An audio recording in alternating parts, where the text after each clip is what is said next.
Uh-huh. More people are coming. All right.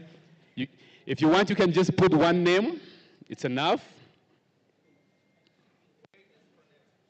Yeah? Yeah. And by the way, at the end of the day, whoever wins this is going to go home with the prize. So we cannot reveal. It's a competition. All right. I'm only seeing few people. All right. We have like 15 people, and we have almost 300 people in the room. Others don't have smartphones. Connection slow. You can roam. I'm sure you guys have money. I need more people.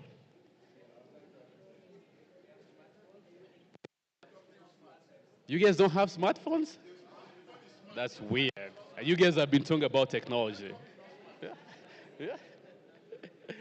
So if you don't have a smartphone, you can go to your feature phone, go to slido.com, and then put those digits. All right, looks like more people are joining. The system is slow. Okay. The system is very smart. I can bet on that. Yeah?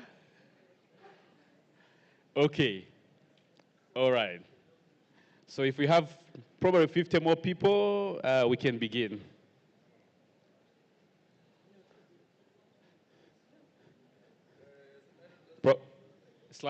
Slido.com.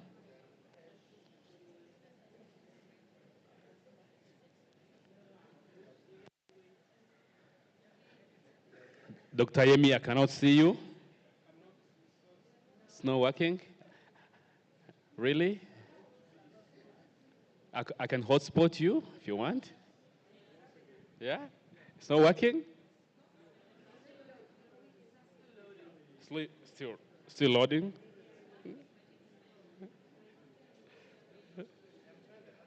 Okay, it's fine. I think we can go with those who have been successful, right?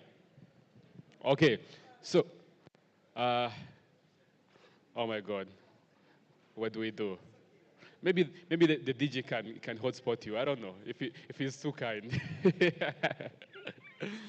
Okay, so let's begin with those ones who are here. So each question has you have approximately 15 seconds to answer each question. There are 10 questions.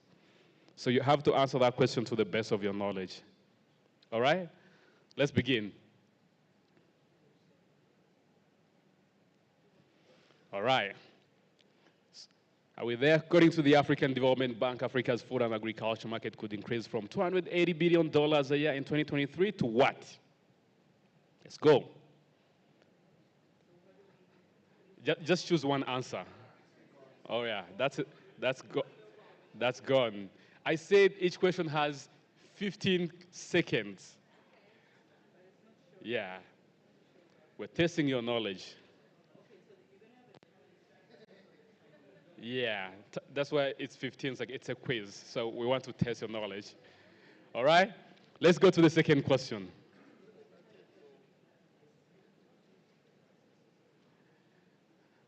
You ready? Second question. Oh, that's the second? No, that's the first.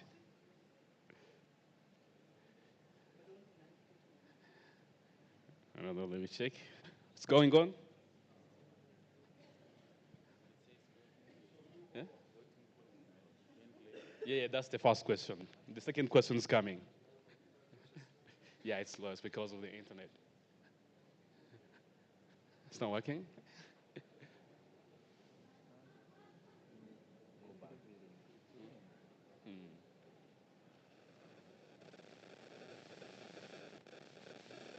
Go back here.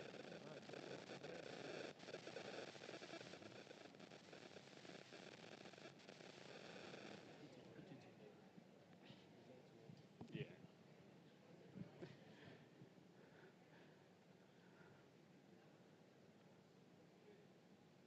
No, let me see. Let me see.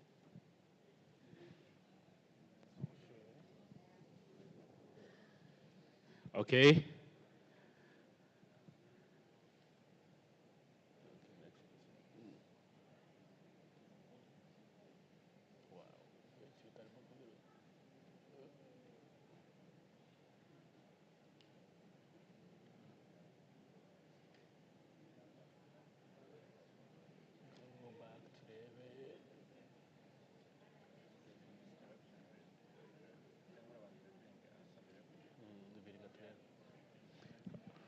Okay.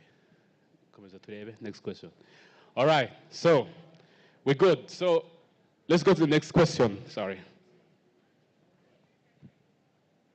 That's the next question. 15 seconds. All right.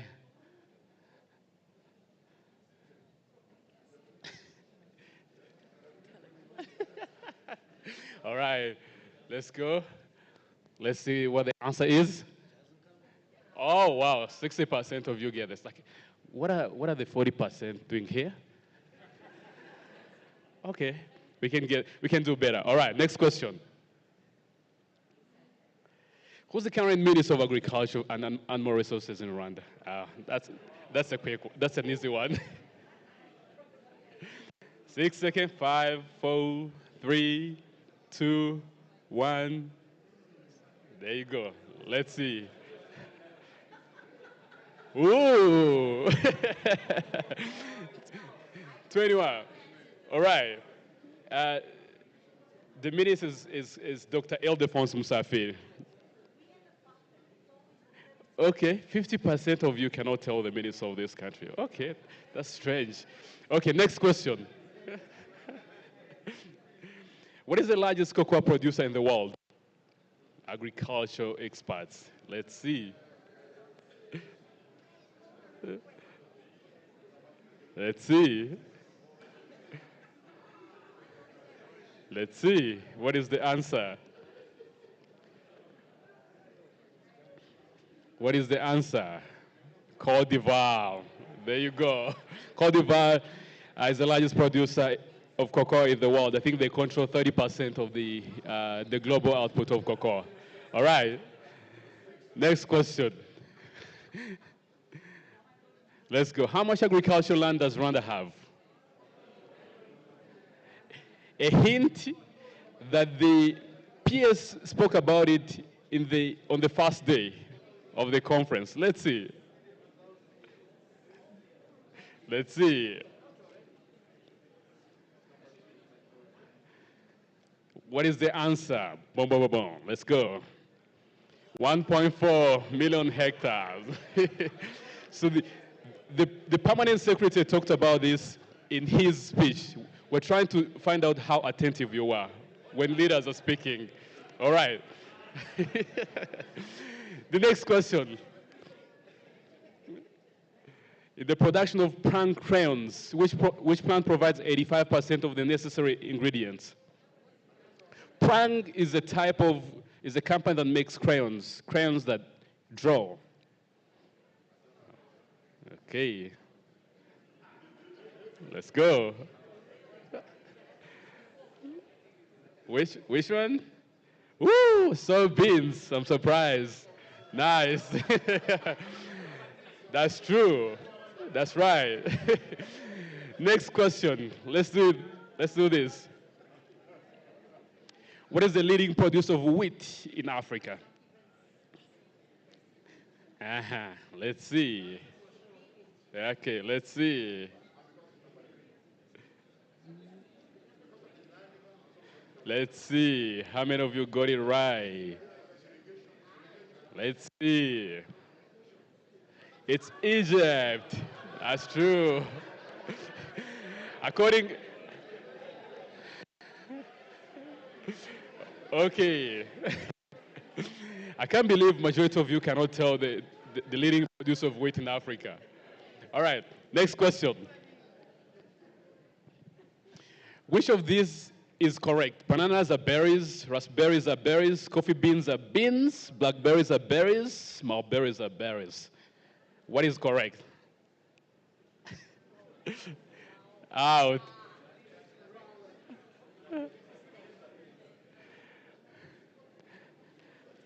All right, bananas are berries. Coffee beans are seeds, they're not beans. Raspberries are not berries. Blackberries are not berries, and mulberries are not berries. Just so you know, you can go and do your research again. Yeah, you can go and do your research again. You can go. You can. Does anybody want? Does anybody deny this? According to our research, you can. Which research? There's scientifically proven research about bananas being berries, and I'm gonna give you the results at the end. Let's continue. It's okay if you don't know anything. It's fine. Yeah. Let's go. Let's continue. Next question. Who's the current executive director of FARA?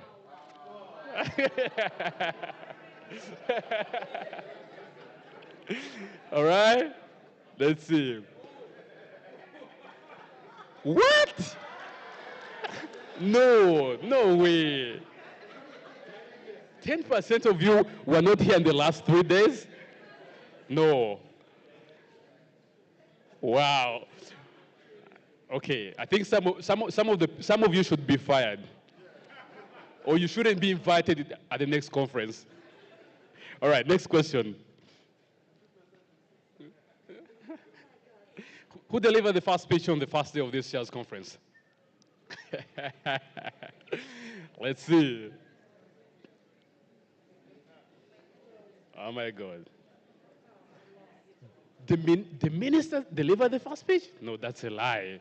The permanent secretary of the government of Rwanda at the Ministry of Animal Resources delivered the first speech.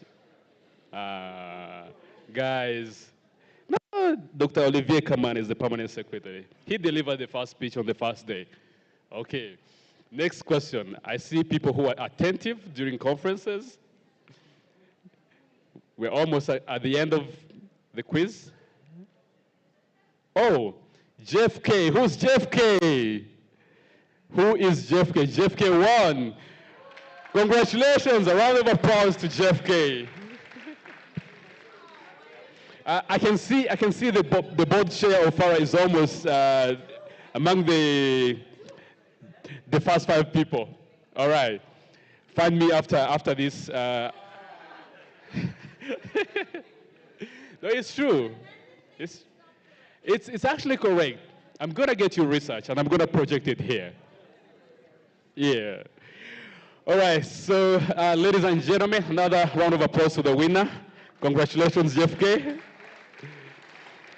All right, we're now coming to the final agenda of our closing ceremony. We're going to start with quick conference report presentations. There are about 6 of them, and they should have about 5 minutes strictly.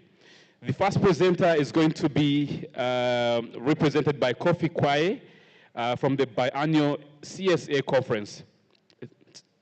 Please take the floor. Kofi, are you there?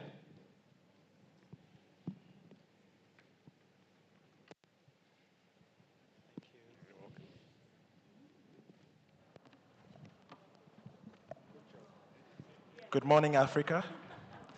The 3rd biennial CSA conference, that's the Climate Smart Agriculture Conference, brought together key players and stakeholders to deliberate and share knowledge and strategize on climate resilient agricultural practices. The main theme for discussion was optimizing climate smart agriculture for ecological transition in Africa.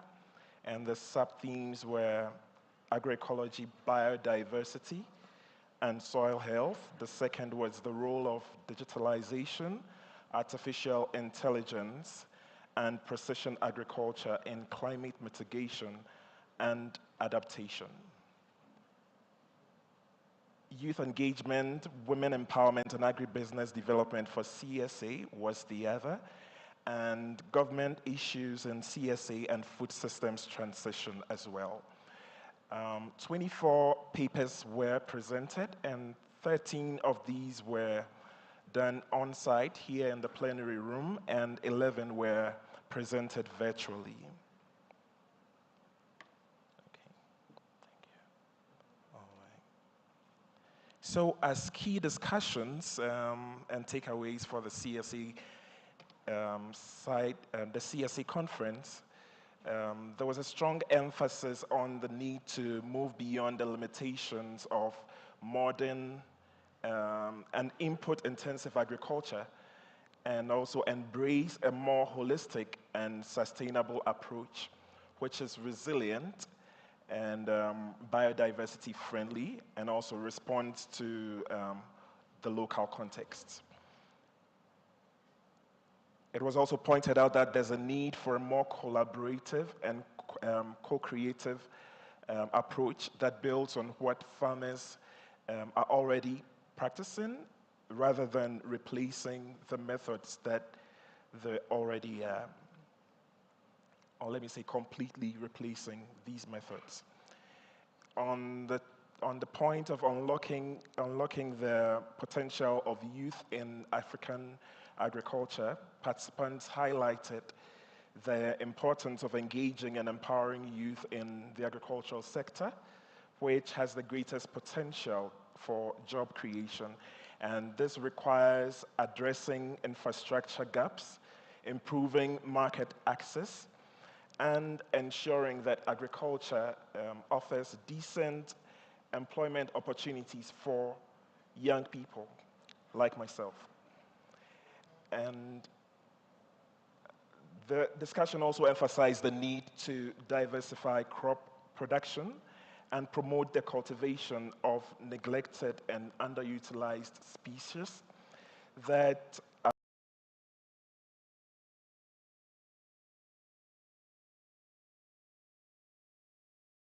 the fifth point, which is the last but not the least, is on strengthening policy governance and institutional coordination.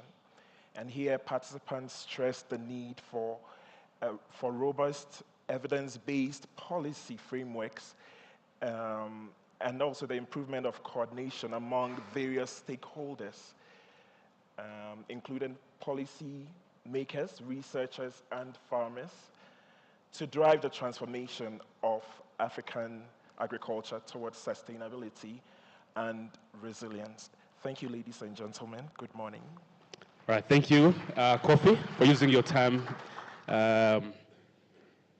The next speaker is Dr. Abdulrazak, representing the Scaling and Future Conference. You have 5 minutes as well.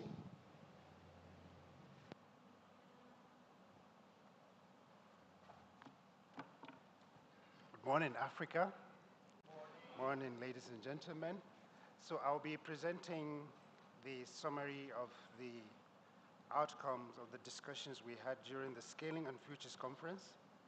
Now, the Institutional Capacity and Future Scenarios cluster of FARA plays significant role around capacity. Now, one of those roles is we are currently the compact of Technologies for African Agricultural Transformation, a program funded by the African Development. So we are responsible for capacity development and technology outreach. We are also the Africa Foresight Academy. So in that respect, we brought together stakeholders to look at how we can leverage the network of innovation platforms to scale technologies across the continent, and also understand a study by the FAO, which looks at the drivers and triggers of transformation. So basically, as the Capacity Development and Technology Outreach Compact of TAT, stakeholders drawn from across the continent, but also from Rwanda, got together to really understand, have a kind of immersion exercise, where participants were exposed to systems thinking, innovation systems, and the instrumentality of IP. At the center there, you will see the representation of innovation platform. In terms of results, in terms of output, there were 3 key points that came out very clearly. Number one, TAT is applauded as a very, very important tool and model that can be used globally, not only in Africa, but in Asia. There's already talk around that. in the room, we came up with the idea of technologies for global agricultural transformation. Number two, the instrument of innovation platforms remain a very, very important driver for transformation. Number three, the team actually came up with a roadmap where we will establish at least 12 innovation platforms in Rwanda before the end of the year, one on 6 on rice and the other on orange flesh sweet potato. We also emphasize on the need to engage private sector more closely, and there's also the need to identify, to really work with the young people in advancing these innovation platforms. Now, the other side, the other part of the side event that we hosted at the cluster was to bring about a sort of, to conduct a review of 18 drivers that are part of this report from the FAO. So the FAO conducted a study examining 18 drivers as to drive food systems transformation. So in the meeting, we interrogated these drivers, ranging from, for example, population dynamics to inter-state dependencies, to climate change, science and innovation. And we asked ourselves the question, are these drivers relevant to Africa? And if they are relevant to Africa, for example, what is a driver for Rwanda might not necessarily be a driver for Nigeria. So in the end, we really came up with a very interesting picture of what these drivers look like. Although it was a room of 41 participants, the imperative is that we really need to scale this further. We also were exposed to the FOFA dashboard. FOFA is the future of food and agriculture, DTT drivers and triggers of transformation. So in the room, we identified, first within the FAO study, there's a study that actually identified 9 out of those 18 drivers. These are big data, population dynamics, cross-country interdependency, innovation and science, geopolitical instability, and regional conflicts. So we further dug deep, and what is emerging is that out of these 9, 7 are much more relevant. Now, as next step, we're going to different countries, particularly Madagascar, Kenya, and Nigeria, to conduct further foresight exercise. Now, one of the also picture emerging is the need to really decolonize the foresight processes and also leverage on the African philosophy. Because we had representation from different sub-regions, and FARA and the Africa Foresight Academy has actually been supporting foresight initiatives. So communities of practice from Central, West, and Southern Africa sub-regions have been established. And in the room, you know, there was a discussion around harnessing the vibrant energy of the young people, and finally having an inclusive foresight process. So this is the end of the summary, and I would say Murakoze Siane. Thank you.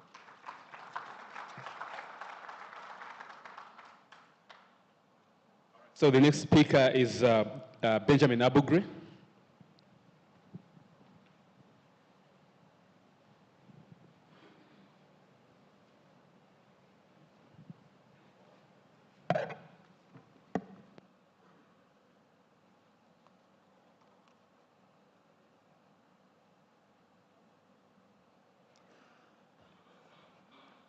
Good morning. It's my pleasure to be here to present the updates from the Knowledge Management for Agricultural Development Conference, the 4th of its edition. And we had a team scaling up successful knowledge management models for agriculture development in Africa. My highlights on behalf of the CADEP SP4 Knowledge Management Working Group and the CGR, who together have been working on a knowledge management partnership. And so I would want to recognize my colleagues. Lillian from AFAS, maybe you want to stand. Bridget from CADESA, a leader from Coral. We have Michael Victor from ILRI, but Michael is not here. He's represented by Peter Ballantyne, one of our mentors in knowledge management, and yeah, myself here. So,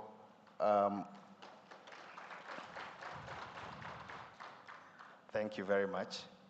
So on the key highlights, the first point, whilst I talk about the first point, I would like to introduce you to the graduates for the 2024 Knowledge Management for Agriculture Development Challenge. We continue the knowledgeization of African agriculture, and we do so through a practical, targeted, and integrated knowledge management approach. We call it the Knowledge Management for Agriculture Development Challenge. It's a 3-month program culminating into development of a number of knowledge products, including national knowledge management strategies, national institutional knowledge management strategies, and knowledge management policies. And for this year, we are happy to introduce to you 21 graduates of the Knowledge Management Challenge. It's a certificated program that is facilitated by FARA and the partners within the CADEP SP4 in collaboration with the CGR, with ILRI leading the CGR knowledge management agenda. But for this year, we had ILRI, IITA, CIAT joining, and then the World Food Program. So at this point, whilst I talk about the other points, I would like to invite all the graduates, just please come upstage quickly for you to be recognized by the plenary. We had 21 candidates from 13 countries, and that adds up to 76 knowledge management fellows that has been produced from 2021 up to this stage. So I'm happy to present to you the graduates from the Knowledge Management Challenge. They are here. Dr. Agri, please, these are, just to let you know, these are the graduates. Maybe you may want to present them to the audience for us. Thank you. Sorry. Yeah. So whilst we present them to you, we just want you to know that this certificate is in collaboration with the Makerere University Business School. They have the Center for the Knowledge Management Center and the International University of Namibia. So it's a recognized certificate, and they have been certified as knowledge managers for sustainable development.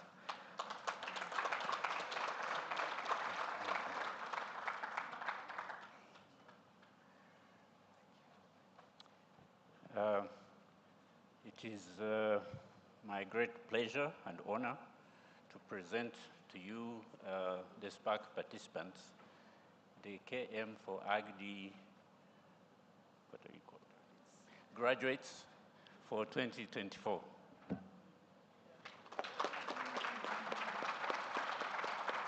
Thank you very much, Edie. So, as part of our discussions in the conference, we also came up with additional 4 recommendations. First, we are requesting for an investment in knowledge and the establishment of a knowledge management fund. We all recognize that most of the network-based institutions are knowledge-based institutions, as well as the research centers. So this is something that we look forward as a group, especially even within the post-Malabo discussions. First, we also, as the third point, we also are advocating for a more strengthened approach by all institutions on the subject of interoperability, where we are leveraging on our various strengths to drive the knowledge management agenda in the continent. The fourth point, we also are advocating for policies on knowledge inclusion, indigenous knowledge, and open knowledge.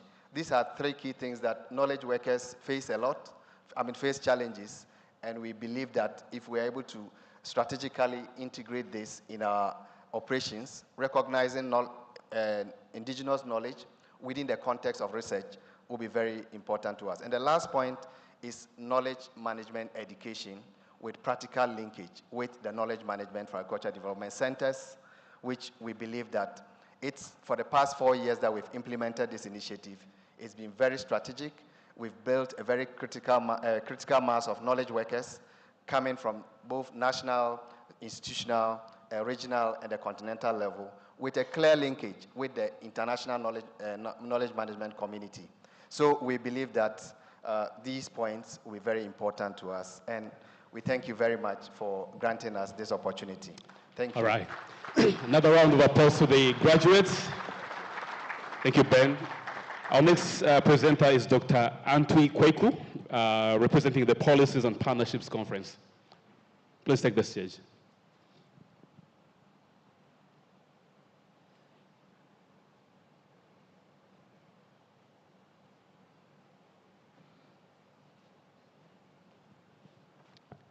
Five minutes.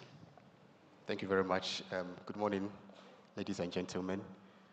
And here to present the outcomes of the Policy and Partnerships Conference, the key highlights. So we had 3 side events, the first one being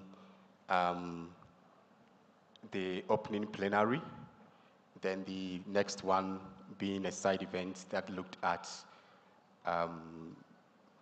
subsidies, and also side event that looked at enhancing trade by improving quality of agricultural inputs and outputs.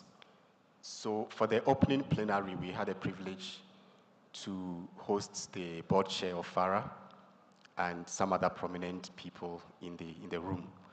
The main highlights, the key recommendations that came up from that one was the fact that there's a need for us to actively engage policy and research. So that platform has to be created to ensure that there's that linkage and communication between research and policy. We also realized that most of the funding for research on the continent are donor funded. And so we also recommended and saw the need or the importance for African governments to invest in their own research for AR4D. We realized that data was also an issue when it comes to research, so that, I mean, if we don't have reliable data, it becomes difficult for us to conduct research that can effectively inform policy. And so the need to invest in data and infrastructure was also key, and one of the key recommendations that came up. Partnership and coalitions was also found to be a key in ensuring that research and policy work together. Learning is also an area that we realized that needed to be taken care of and noted, so that we can understand the works that both policy and research does for us to be able to move forward in enhancing collaboration between research and policy. So the next side event looked at, or one of the last side event looked at wholesale government subsidies, which looked at some practical examples from African countries as to how subsidies have worked in the agricultural sector. And as you can see, I wouldn't want to go through everything for the sake of time, but there are critical issues that we realized that needed to be looked at if subsidies are to be worked, or subsidies are to be successful on the continent. We realized that on a whole, subsidies are not targeted, but they are implemented wholesale. And so we saw evidence where subsidies actually benefited the rich, or the rich farmers, instead of the poor farmers that were intended for. And so we made some recommendations as to the fact that there has to be targeting, there has to be, again, data availability, there has to be the need to understand the needs of farmers before subsidies are rolled out. The other side event looked at strengthening quality control of agricultural inputs. And again, for the sake of time, I wouldn't go through everything, but we came up with some recommendations, including the fact that there's a need to harmonize policies on the continent, so that if we have a harmonized policies in terms of trade, then it becomes easier to move inputs and outputs across the continent. We saw issues of certification, or certification as a key issue, and so that if we recommended, or we realized that if we have kind of harmonized system where certification can be granted, then it also helps in that regard. So basically, this is what we had as far as the side events on policy and partnerships are concerned. Thank you very much for your attention. All right. Thank you, Kweku. Kweku has used 6 minutes. That means the next presenter is going to use 4 minutes. If you don't use your minutes wisely, the last presenter will use 3 minutes. Christian.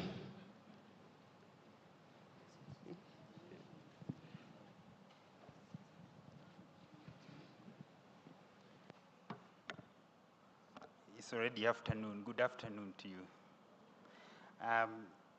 I would like to present to you what we did. Ours was a side event, a technical workshop on climate and soil health in Africa.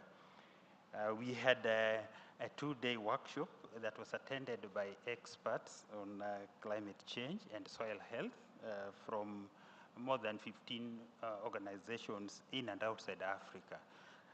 Our focus was to synthesize the action plan of the Africa Fertilizer and Soil Health Summit and the Nairobi Declaration into understandable terms and actions that are implementable, implementation requirements, and the framework at different levels, at the national, the regional, and continental level.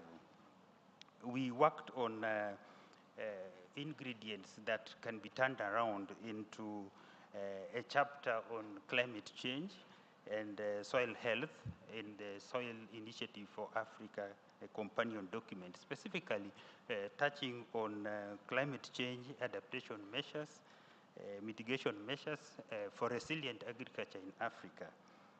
We looked at strategies for enhancing soil health in climate smart agriculture, and opportunities for improving agronomic efficiency of applied nutrients and water. We eventually came out with a structure of a chapter that would also be contributing to the companion document, and developed ways of developing the draft chapter, strategies for timeliness and review. I'm happy to say that our group formed kind of the starting point of experts that would help to bridge the gap between the high-level action plan and the implementation at different levels. Thank you very much. Thank you very much. Thank you very much. The last speaker is from Desira Connect. Renaud, the floor is yours.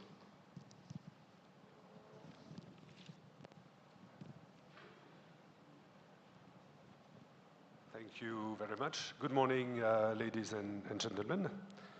I'm here to present the findings of the Desira Connect Days. To quickly remind you, the purpose of these Desira Connect Days that were held here in parallel with the other side events was to learn from the implementation of the Desira projects in East and Southern Africa. And I would like to acknowledge the presence of most of the projects here in the room with us, and they've participated to these 3 days of reflection. So thank you very much for that. So this was the first point. The second point was to draw lessons from the achievement of the Desira initiative in general in the region. And third was to identify perspectives for scaling and inform the Desira final conference that will be held next year in Brussels. So for the record, the Desira initiative is an EU-funded initiative worldwide that totals some 350 million euros and supports 70 projects across the world, from Mongolia to Peru, with the majority of these in Africa, where Desira also supports the CADEP XP4 organizations in refining strategies.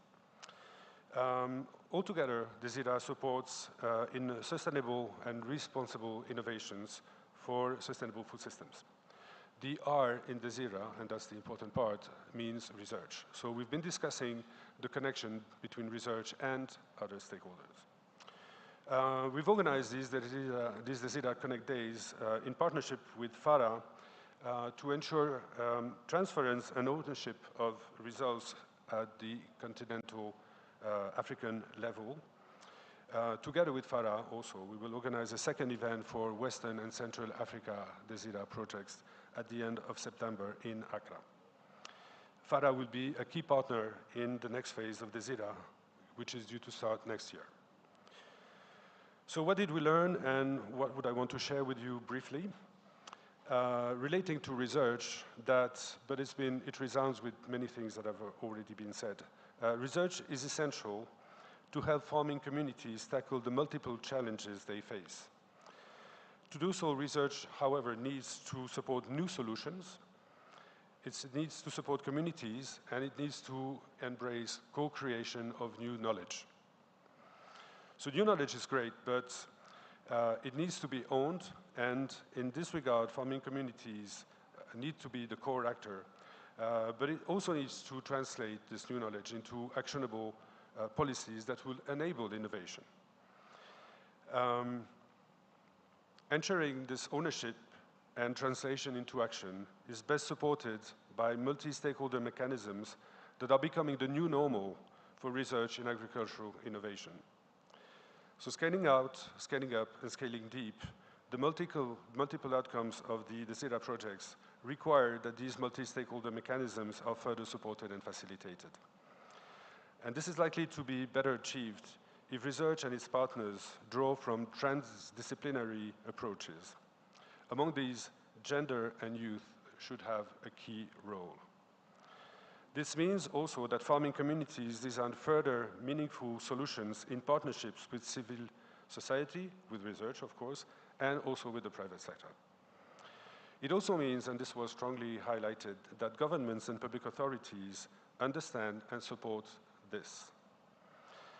Finally, we just heard now in our last session that the EU remains committed to supporting the outcomes of the many DESIDA projects and research partners, and will further avail funding, which will now be ensured in the upcoming next phase of the DESIDA Plus initiative, which is due to start next year. Murakoze, thank you. All right, thank you, Reynald. Help me once again to thank all the presenters and their teams for the great work they've done in their conferences. Those were the main conferences we had during this SPAC2024. So, like I said, the winner of this year's quiz has a prize. Please come forward. The winner of this year's quiz. Photographers, are you ready? Yes.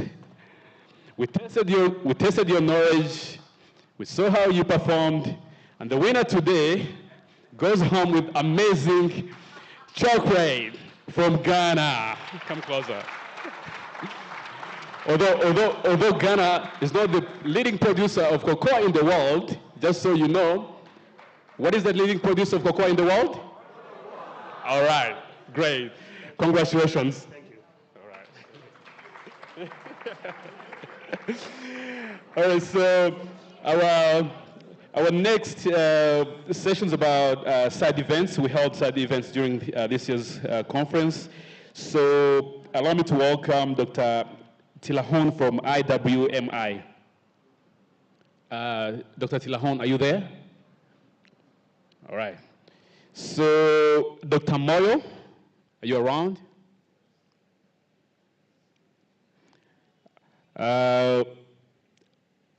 And Dr. Wole Fatubi, are you around?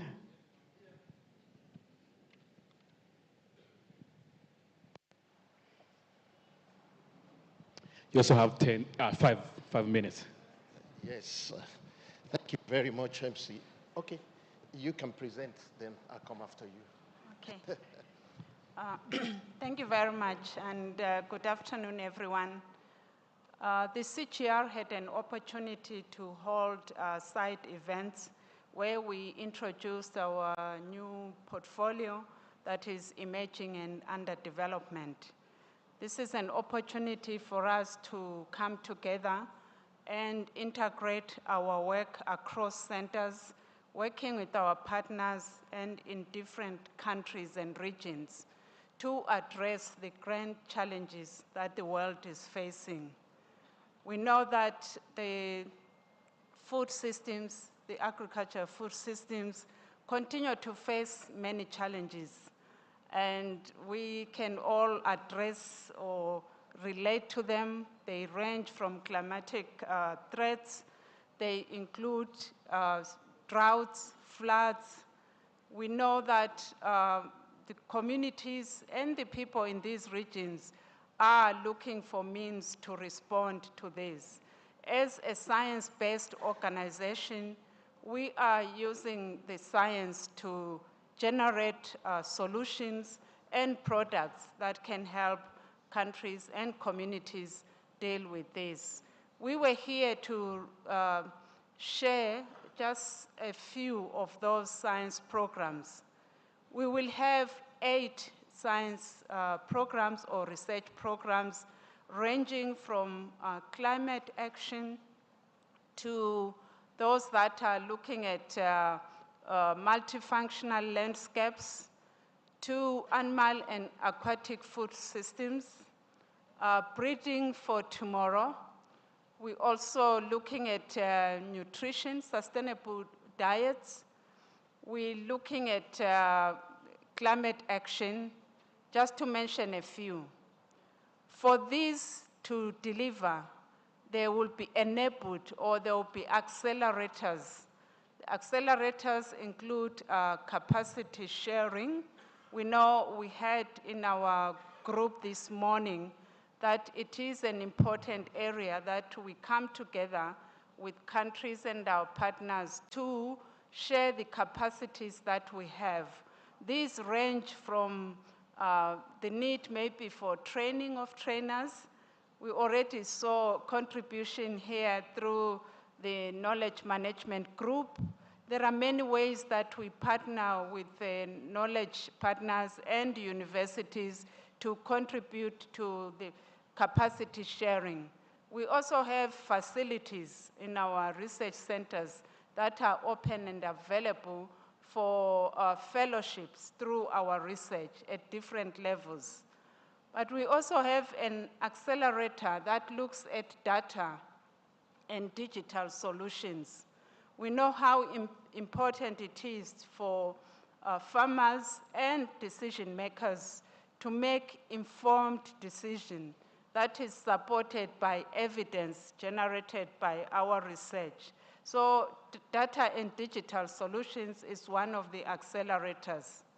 But we also have another area that is looking at assets, different assets, and our most valuable treasure is the gene banks, where we're storing seeds for the future. And these are available across 12 of our CG centers. We would like to tap into this specifically to continue to identify the seeds that will be available in the future to face some of the climatic challenges, ranging from different crop varieties right through to forage crops for animals. So why were we here? In the consultation, we were introducing high-level outcomes for these 8 science programs together with another area that is, once we have these solutions and products, how do we then deliver them or see them delivered at scale? We have a program that is catalyzing impact, that is delivering at scale for impact. It is one of those programs that this morning we shared a bit more detail on how it is evolving. So we wanted to just share this with you and invite you to visit our website where we can engage as these evolve. But we will do some deep dives in a few countries, targeted countries across the continent, and also in some regions where we would like to have further consultations for co-design and co-development of these programs. In a nutshell, this is what we were here to share and engage and consult around. So we had briefly in our program or in our session this morning and a bit yesterday that people would like to really see the CGR respond to demands or to needs of countries. Some said they do not want to see a situation where the CGR comes in and brings things maybe that are not needed at that time. So how do we consult? How do we engage? How do we respond to demands? So understanding the demands and responding to them is what we heard from you this morning and yesterday. But we also had the need to engage in multi-stakeholder platforms, realizing that we all bring different comparative advantages to this work. So we heard you, and we will be reporting to our colleagues and our principals, and these consultations are the beginning as these programs evolve. Thank you again for the platform and for your continued partnership. Thank you. All right, so Dr. Wole Fatobi from Okasa will be followed by Dr. Podisi. I prefer this. Please kindly put up my slides. Distinguished ladies and gentlemen, thank you very much. Okay. Well, I participated in the Okasa side event, and briefly, this Okasa is a project supported by the EC. The title of the side event itself is Optimizing Soil Carbon to Deliver for Africa Agriculture.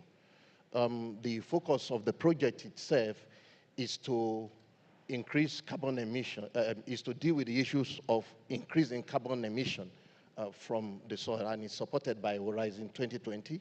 We've been running it for a while, since the year 2022, and next year we're going to be ending it. One of the purposes of the project is to bring together international stakeholders that are working on technique for capturing and storing soil carbon. And well, a handful across the globe are responding to this issue. And the essence is just to bring them together so that we have a common front. And the output is to establish an international research consortium, an IRC, to jointly foster the thing. So these are the speakers that I have in the side event.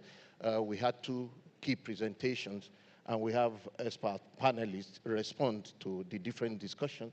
We also had opportunity for people to discuss. And from the event, we identified the key actions to ensure improvement in soil carbon stock in Africa.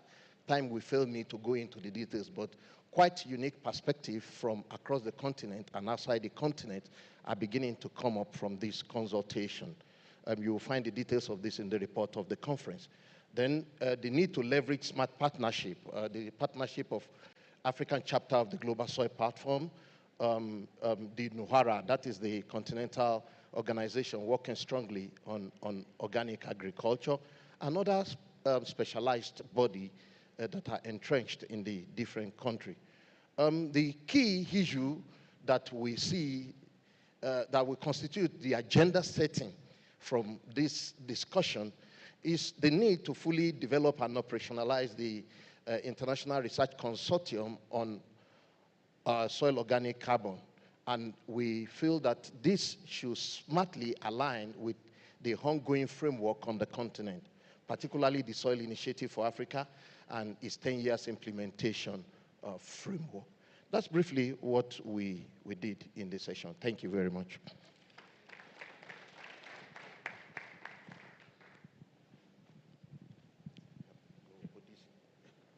Dr. Podisi will be followed by by Max from TAP. Just get ready.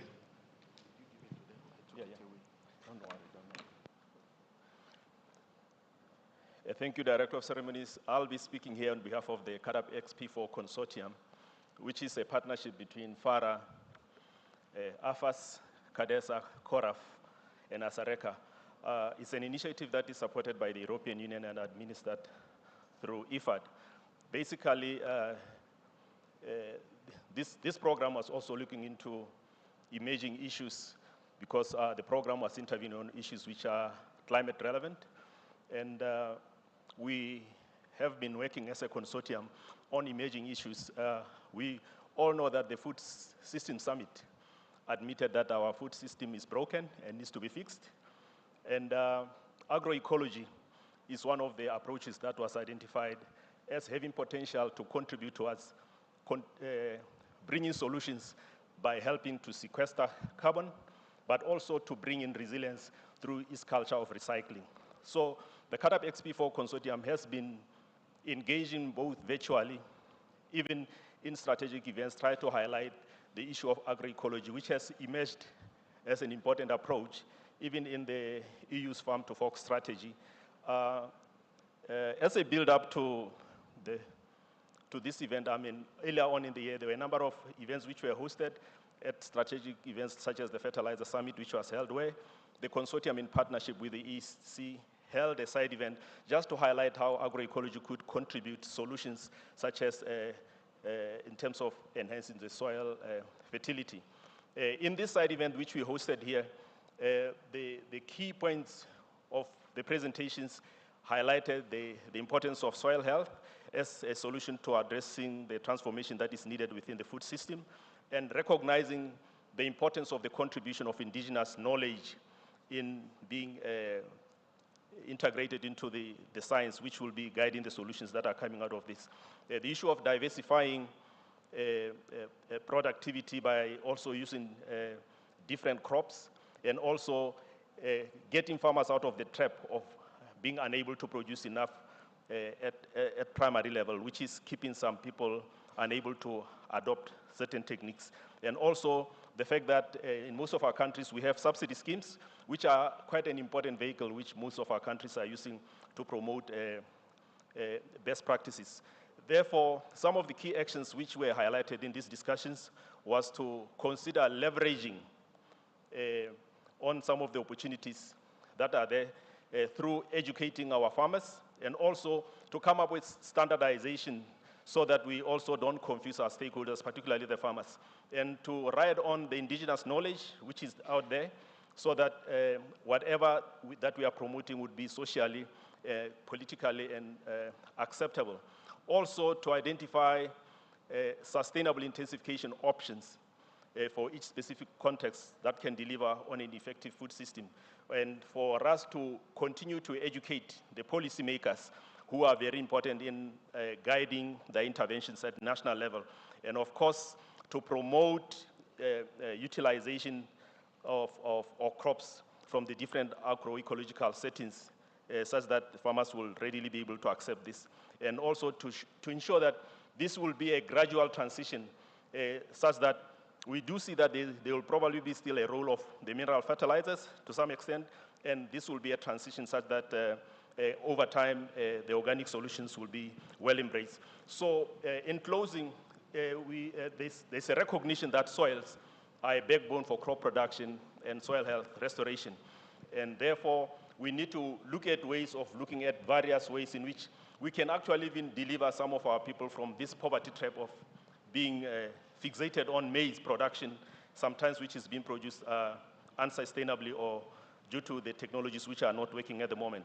And therefore, also to look into the issues of agricultural subsidy schemes, which are used as vehicles of adopting best practices, that they should also enable the use of diverse seeds so that we move away from this monoculture, which has put us in the problem that we are trying to address now. This is my brief submission with regard to the session on agroecology. Thank you very much. Thank you, Dr. Podesi. Next is Max Olupoti from TAP. He'll be followed by a presenter from AGRA, FARA, Youth Climate Action Convening.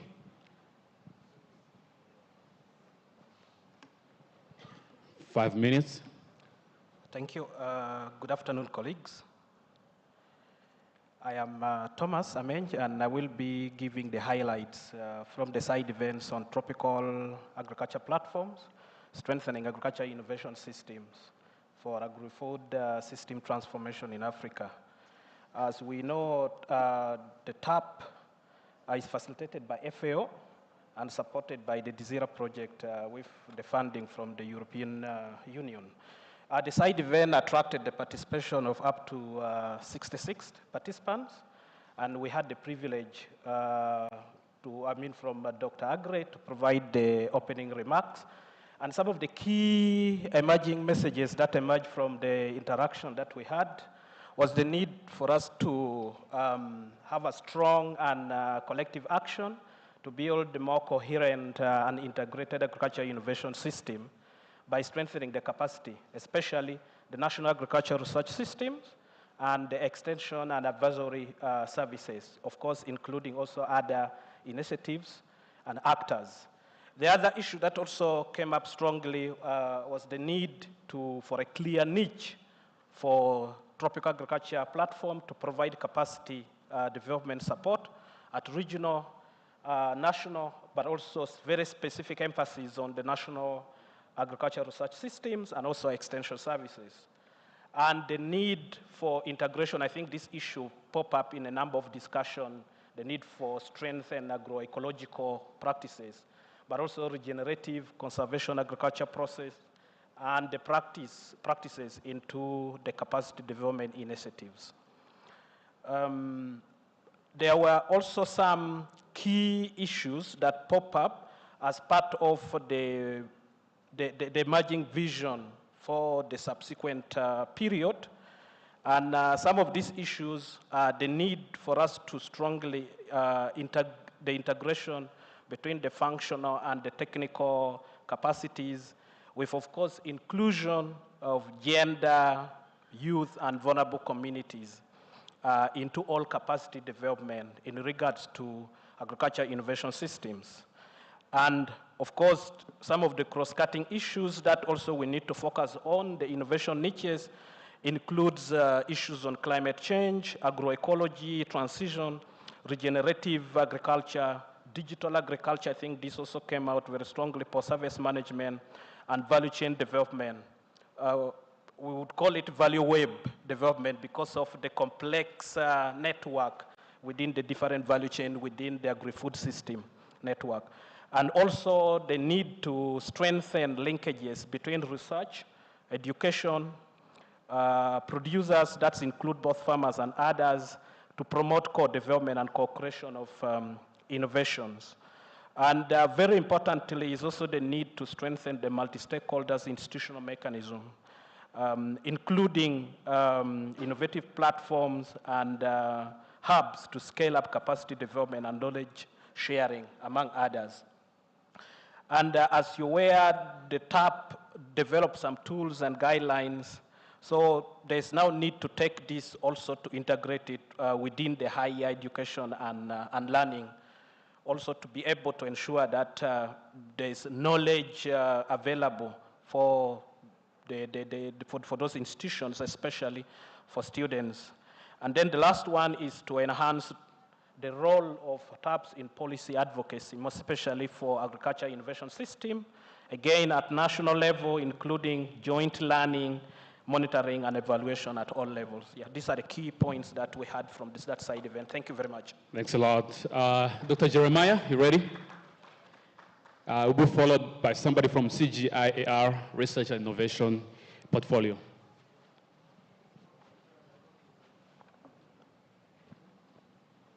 Good afternoon, ladies and gentlemen.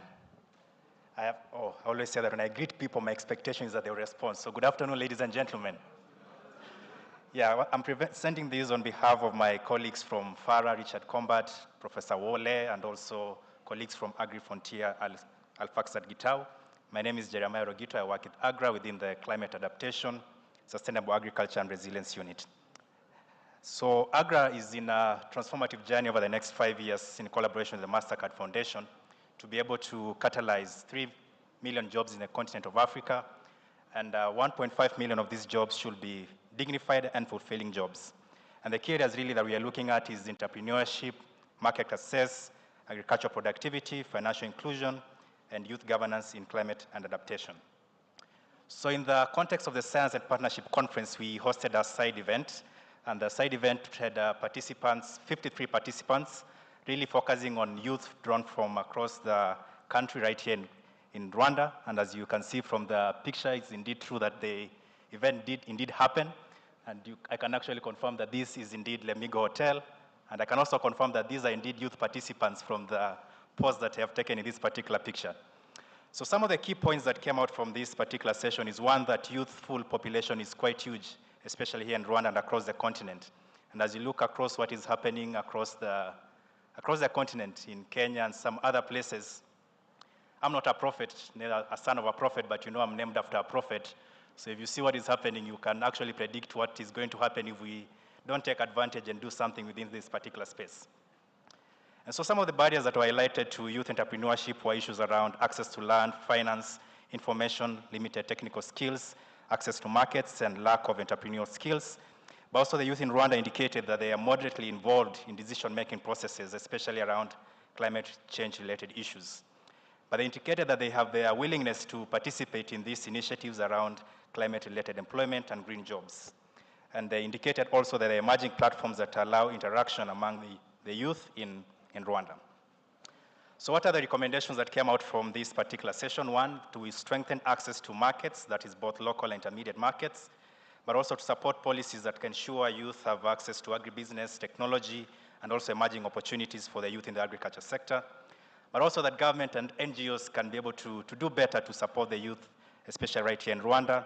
But also that there are emerging platforms, for example, the Rwanda Youth in Agribusiness Forum, and many platforms that can enhance knowledge sharing and collaboration.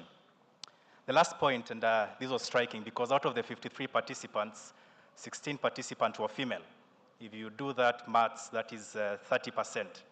I hope the ICT part can cut this part. My boss doesn't get to hear that I presided over an event that was not really gender inclusive. But I think we can be able to do better in terms of ensuring that we have targeted programs that ensure gender inclusivity. In terms of the next steps, we've been running a survey across the continent over the last 3 months, and we'll be presenting these findings at the AFS Forum right here in Kigali between the 2nd and 6th of September, and to invite you all as we participate in that. And this is going to be very helpful as we design our initiatives over the next 5 years to ensure youth inclusion. Thank you very much. Thank you, Dr. Jeremiah. CGIAR, anybody representing CGIAR? Oh, it's already passed. Oh, okay. All right. The last speaker is from Continental Think Tank for responding to emerging technological issues. Dr. Robin? Is Dr. Robin around? Okay.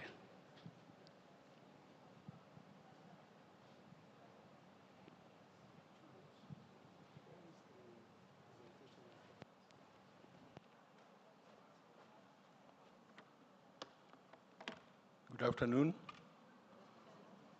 I know it's about lunchtime, but mine will be very short. Now, there was a side event involving the members of the Continental Think Tank for emerging issues in Africa. And this was more a closed event, and it's made of members who was set up in 2022, established by FARA. Now, just go back, please. Okay, yep. So, the next, the summary, this is the list of the members, and a number of them are here. And I would like to request them to stand up just for recognition, those who came. Members of the think tank, please.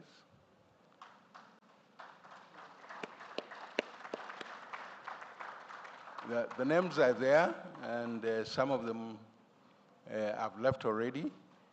But the idea was to have a side event, to more or less a closed forum to discuss some issues related to this particular think tank.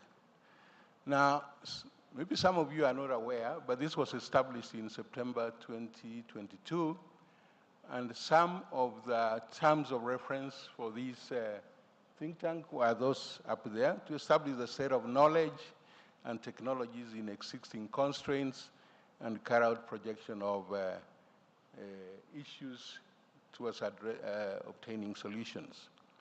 They also was meant to commission research to generate knowledge and technologies on emerging issues, communicate set of knowledge and solution to key stakeholders, but also capture and share existing knowledge to advocate the investment for addressing some of these solutions.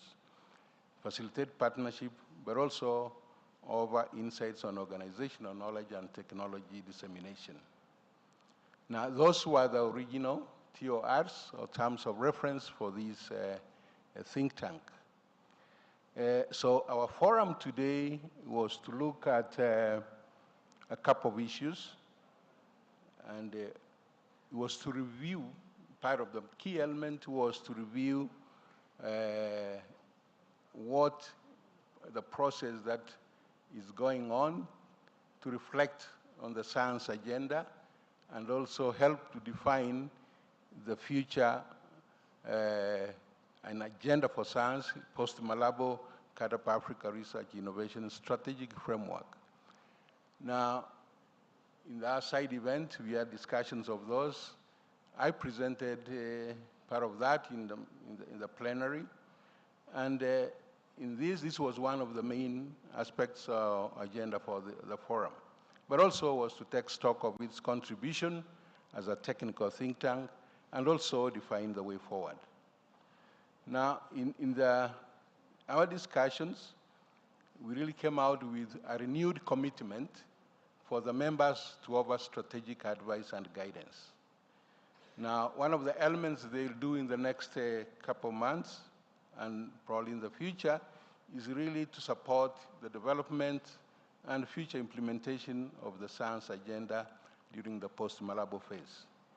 They'll continue to offer insights and foresights of some of the emerging issues, also assemble or harvest ideas, and this is not only from the members of the think tank, but across the region, and to serve the FARA fraternity and partnership, so that this can be of help or contributed to the efforts that are being done.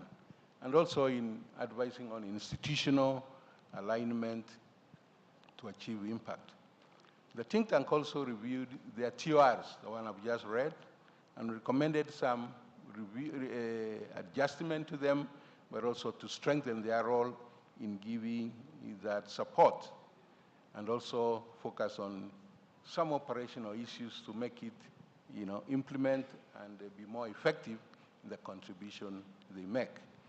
Now, in a sense, it's not restricted to that. Their roles and the information is not restricted to only those 15 members, but also they could also reach out whenever necessary to tap on the knowledge and information that other members could provide. Thank you very much. Thank you, Dr. Robin. Please help me once again to thank all the speakers and the great work they did in the side events. Now, at this moment, we're going to have Dr. Yemi to speak about the Tropical Summit. I think somebody spoke about it on the first day of the conference, but in a rush. So, Dr. Yemi.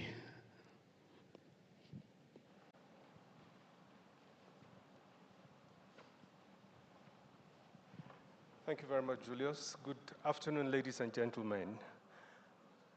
So it's a great pleasure to be able to say a few words about the Tropical Summit. And with me here is Professor Christina Magwash from the University of Lisbon. So it's a partnership between FARA and the University of Lisbon under the auspices and the special patronage of the President of the Republic of Portugal. So as you've seen on the screen, the Tropical Summit will be holding later on this year. But I just want to say a few words. For as many as who can recall, at the turn of the century, in the year 2000, there was a huge interest in the Millennium Development Goals. And that was, please hold on, don't scroll the slides yet.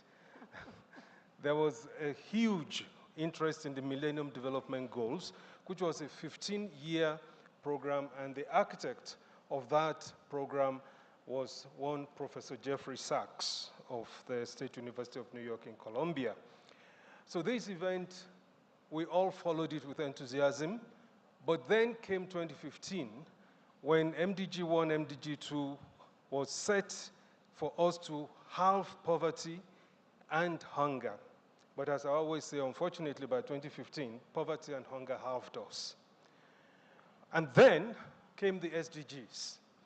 And ladies and gentlemen, we are now 10 years down the line, and at the end of this year, we're going to have just 5 years more to go. And the thinking then was that if care is not taken, 30 years would have gone down the drain. And so the emphasis of the Tropical Summit is to galvanize interests, especially around tropical countries, how to ensure that we do make a headway not to miss out on the Sustainable Development Goals. So registration is now open on the Sustainable Development, on the Tropical Summit. Can I have this next slide, please? So the aim of the event is, as I said, to galvanize support, and we're going to have 4 pillars, and these 4 pillars will be the 4 legs on which the Tropical Summit will stand. The summit itself will start on the 4th of November and close on the 8th of November. So we have these 4 areas: to foster knowledge, to stimulate multidisciplinary, and I must say it's a completely transversal summit, cutting across agriculture and a few other disciplines that Professor Maguas will be speaking to. Next slide, please. Okay, so the date has been said. Location is going to be Lisbon in Portugal at the Congress Center. And we are expecting plus or minus between 700 and 800 participants at the event. And I must say that we are excited. The African Development Bank is engaged. Jeffrey Sachs himself, who was the architect of the MDG, is already engaged. He's going to be on the front burner speaking to us at this conference. Next slide, please. So the focus is to propel pragmatic partnership in a South-South linkage and to have a multi-stakeholder cooperation and investment in 4 major domains. Now I will invite Professor Cristina Maguas of the University of Lisbon, Center for Tropical Studies, to continue. Thank you, Yemi. This is a partnership, huh? Okay, so we have these 4 areas, the planetary, but I want to go to the next slide, please, because you can see in more detail. So we have different key topics. So in the planetary health, we will speak about biodiversity, nature conservation and restoration, but also on climate action and resilience, something that we have been talking a lot during this conference. But of course, when we think about tropics, we need to think about forests, water, and soil health, as we mentioned before, public health and well-being, and also a One Health approach to several tropical diseases.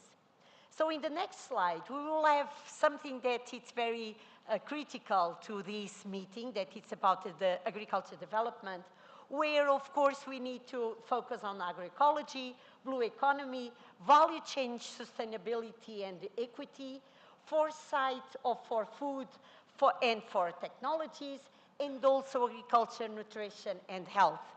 This is just some subtopics, and many more can happen.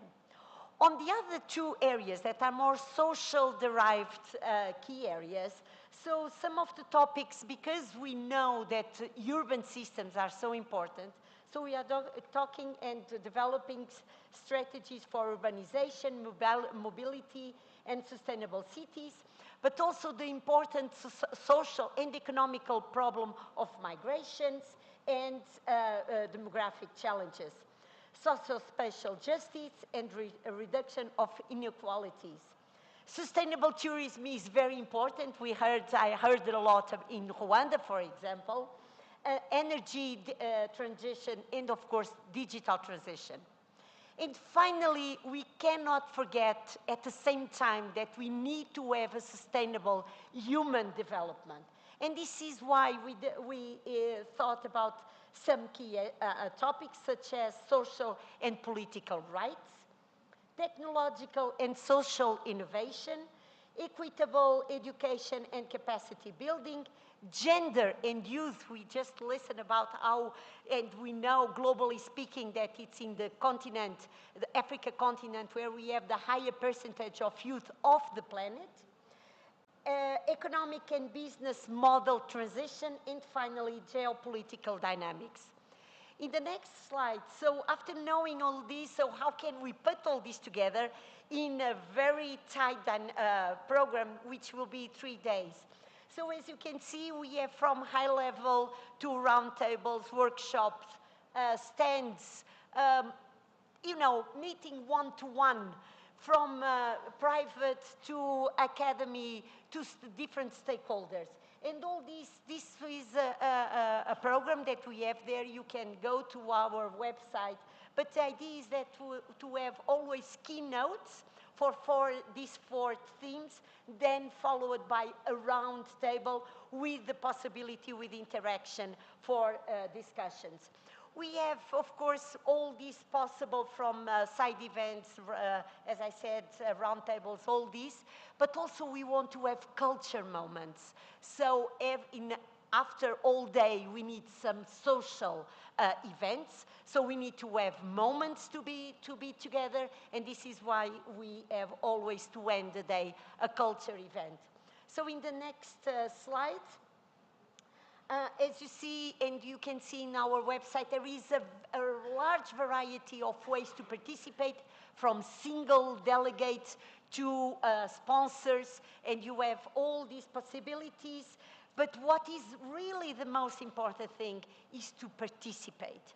This is the first time, and you can go to the next slide, because I think it's the last one. Yes, so this is the first time that we will have a summit for the tropics.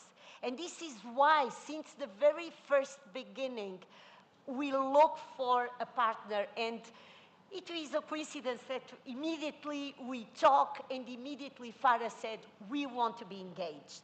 So please join us. I'm sure it will be the very first and ever that will stay outside the tropics, because this is just to be outside of Europe and to be in the tropics. But please participate, disseminate within your community, bring from PhD students to farmers. This is what we want. We want to have an incredible meeting, an incredible opportunity to be together and to discuss and to have discussions between actors and between people that it will be really hard to meet. So thank you very much. Thank you. All right, thank you so much. Sorry. I want to thank to Agri, because without him, this would be, I know that you have been very important, but Agri, it is really fundamental. Just that you know, we have been with meetings every week, Agri, you know, even between flights. So thank you very much for all support and for everyone. Thank you so much. I invite you to attend the Tropical Summit in Portugal. Who wouldn't want to be in Portugal anyway? Something that we didn't hear is this an all paid for ticket? Yeah, all right, so this year has, somebody helped me bring the chair here. So this year has not been just about talking, we are walking the talk. So that's why we have an MOU that is going to be signed between FARA and APRI, just to make sure that the commitments that we've been talking about, we actually put them into actions. So this MOU is going to be signed between the board chairs of FARA and APRI. Please allow me to call Dr. Agri Agumia to join us here, Executive Director of FARA. Allow me to call Dr. Bonjiwe Jobe, Board Chair of FARA, Dr. Damas Philip, the Board Chair of ANAPRI, and also Anton Chapoto, the Executive Director of ANAPRI. Please welcome them. Sorry. You can have a seat here. Yeah. The Board Chair of ANAPRI can also have a seat there. I was going to call the lawyers to help us bring the documents, but I have an honor of handling them to the board chairs. All right, you guys ready? Anybody has another pen? Oh, you guys have yours? Okay, perfect.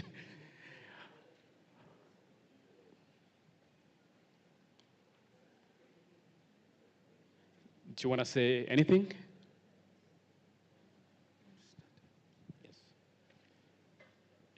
Yes. Yeah, we have heard from the policy event and even during the plenaries that policy is a game changer, and therefore policy analysis is extremely important in the work that we do. In our research, extension, capacity organizations, we have policy work streams, but those work streams do not do enough or cannot do enough of the policy analysis that's required. So it's important that we partner with institutions whose mandate is essentially policy analysis. And we're very happy that we are cementing the collaboration we have with the African Network for Agricultural Policy Analysis. It's a continental organization. Thank you. Thank you very much, Andre. This is a privilege and honor for inviting us to sign this agreement here. Ladies and gentlemen, Africa's food systems is at a crossroads. It is facing huge challenges. There are a lot of mega trends that we face, and we believe at ANAPRI that it's not about us working on our own, but we need smart partnerships. And with that, I have a good brother here, Agre. We talked almost 3 hours, I remember. I was here in Rwanda when we sat for 3 hours, and we were talking about how we can come together and leverage our expertise. ANAPRI has got 16 centers in 15 countries. It has researchers who engage with policymakers on a day-to-day, and these are institutions that work with private sector, that work with civil society, people that do research. I think what I've heard here during this conference about implementation, how do we move policy to practice? And this partnership, let me say, is the beginning to get policy to practice. Thank you. Another round of applause. Now we can get it done.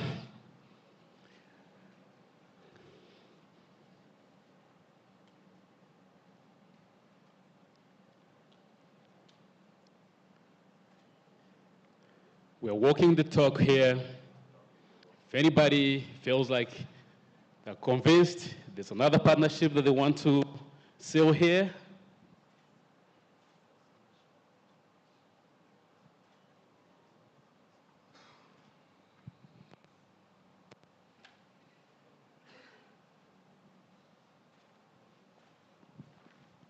don't forget to sign on each page. Yeah.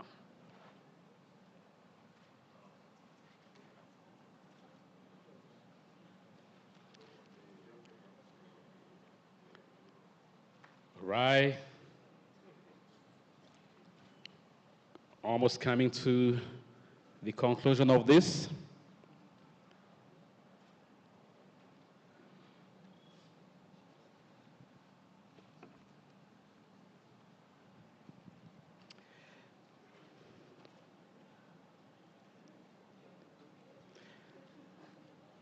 All right.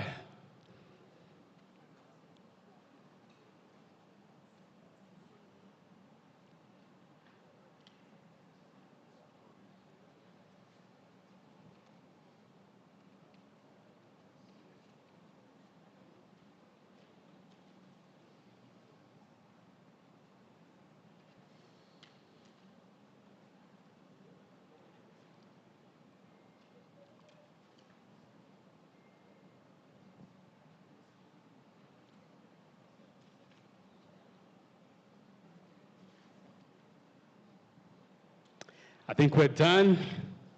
You can now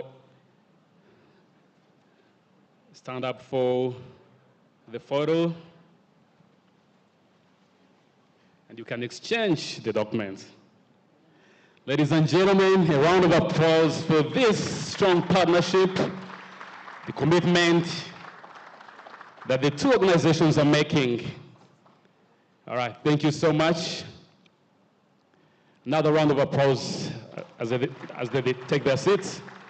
Thank you so much. Thank you so much. Okay, ladies and gentlemen, we are finally coming to the closing ceremony of our session. I want to thank you for paying attention, for being patient as well. And the closing ceremony is going to be very quick. Allow me to welcome Dr. Therese Paul Ndabamenye, the Director General of Rwanda Agriculture and Animal Resources Development Board, to deliver his closing remarks.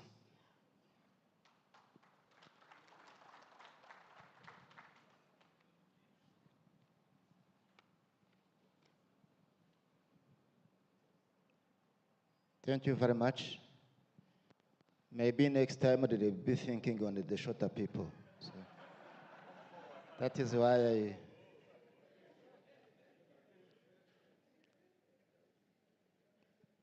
to avoid the issues of cameras. So my name is Therese Ndabamenye. I take this opportunity to introduce myself. I've been working with the food system agenda. Let me now close this 2024 Science and the Partnership for Agriculture Conference. So, Honorable Deputy Minister of Agriculture of Sierra Leone, delegates from agencies of African Union Commission, members of diplomatic corps, representative of the government institutions, board chair of FARA, executive director of FARA, academia community here present, professors, fellow scientists here present, ladies and gentlemen, good afternoon.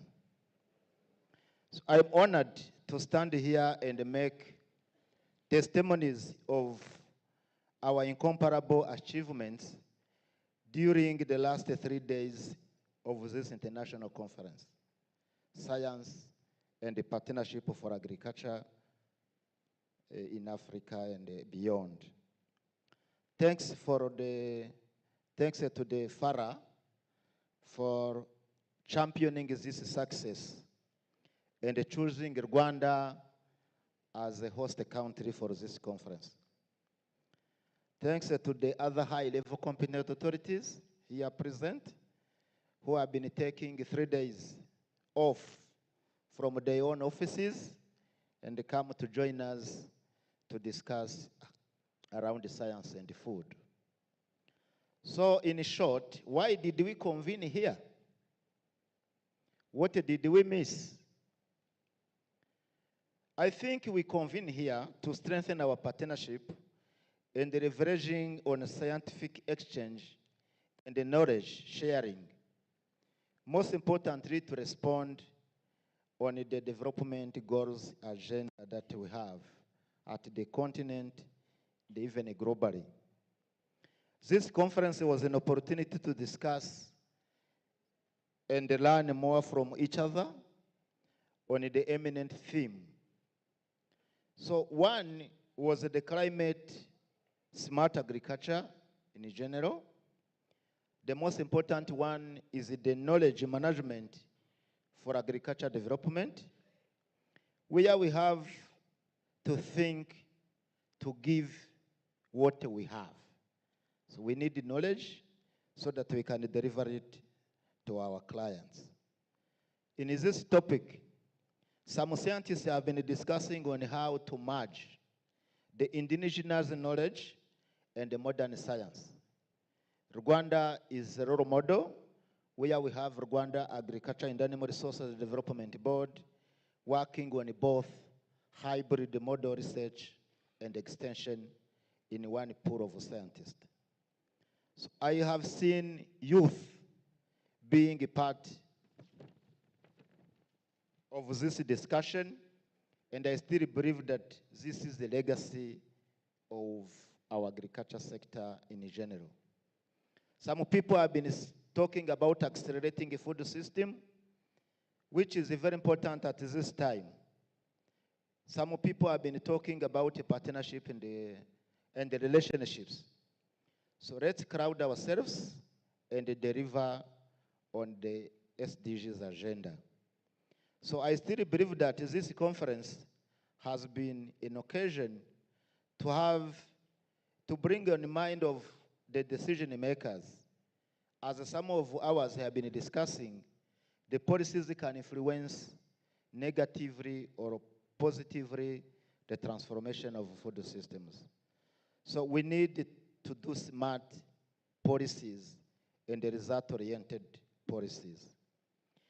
To the side of development partners in science, I call upon to those people to do the right investment in science, in research and innovation, because we have to respond to the client need for an accelerated, sustainable, and impactful agriculture development on our continent and beyond.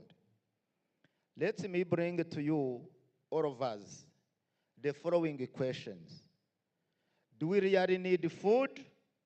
The answer is yes. I wanted to remind everyone that we have the competitors, most importantly the animals. So let us feed our soils, our land, and feed our animals.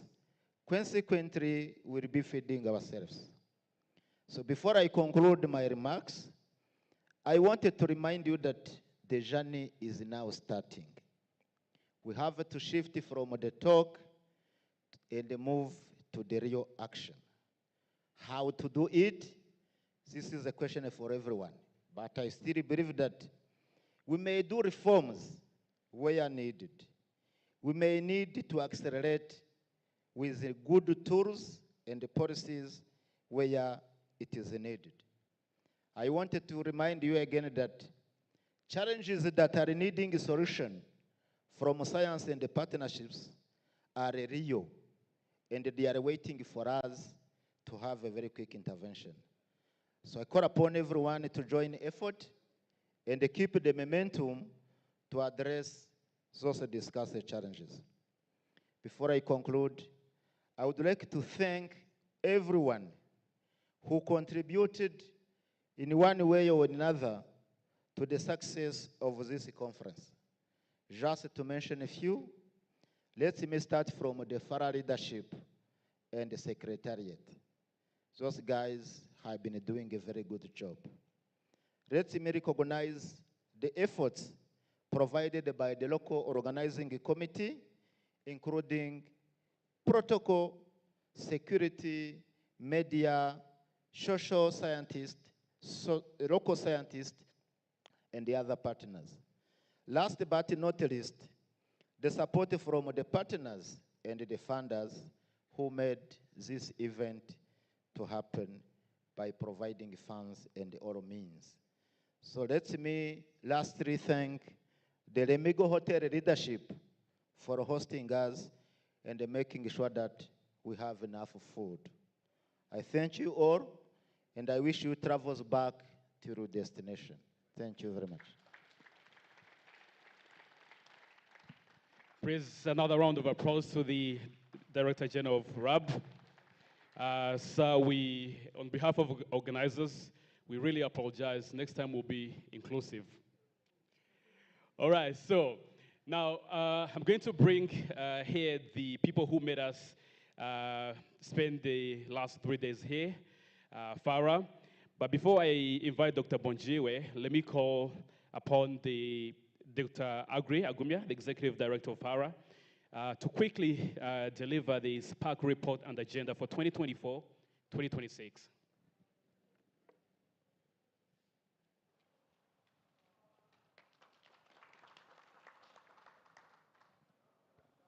Thank you very much, Julius. The SPAC report has been presented. All those presentations from the conferences and from the side events were essentially part of the SPAC report. What I'm going to talk about is what complements them.